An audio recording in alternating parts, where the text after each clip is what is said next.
खुलुमबाय। बे समाव आं दोंसे खन्थाइ आवरायनो लादों। खन्थाइनि मुं गैया। दानिया जों जागायदिनि। बिफाङाव गाखोनानै साना नायहरनाय सिगांनिफ्रायनो जुरिजेनो उवाल गायहेननि सोमावसारनाय, थौसिनि गाबनाय आरो ना बाथोननि मोदोमनाय, खुन्दुं थुननाय सोरखिनिफ्राय गेवलांसारो गामिनि सिमां।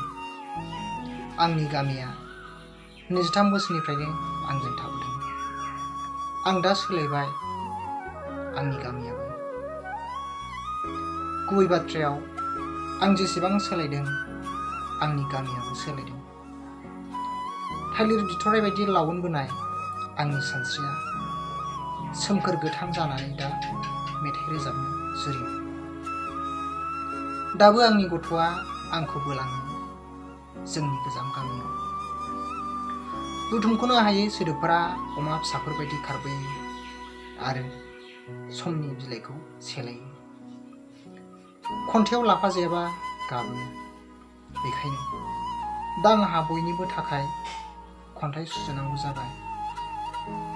अनसारजानाय बुंफोरथि आरो आंगोफोरखौ बिखायाव बोजबना लानानै बालाबगासे रोजाबो आं। गावनि लाथिख' आखाइनिफ्राय दिहुननांगोन जेराव जामनो रोङै हाथरखि आरो अखाफोर ओंखारो अखोरां।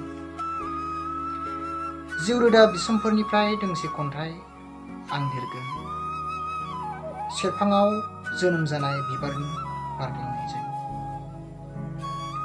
कमिउनिकेशननि दावराव दावसियाव जोखोम जानाय मानसि गोसोनि खुथ्रु खाथ्राखौ फुस्लिमनांगोन। जिउ गैयै बादि सिरि सिरि दावबायनाय समा खोमा खोमा सिख्रावलाङो आथोननि थाखाय। सानलैथोआव गेलेनाय सोदोबफोरा जिउनि सानथौ फोरमायो खौथि खौथि जिथाइफोरनि मेथाइजों। मुलुगा दा गाबो फालि खोबथेनानै, दाहायाव गोजावो बेलुन बादि अखाफोर। बेवहायनो मोगा मोगि जाबाय आं फामिनि बिदै लोंनो, गुदुं दै आरो हाब्रुनि गेजेराव।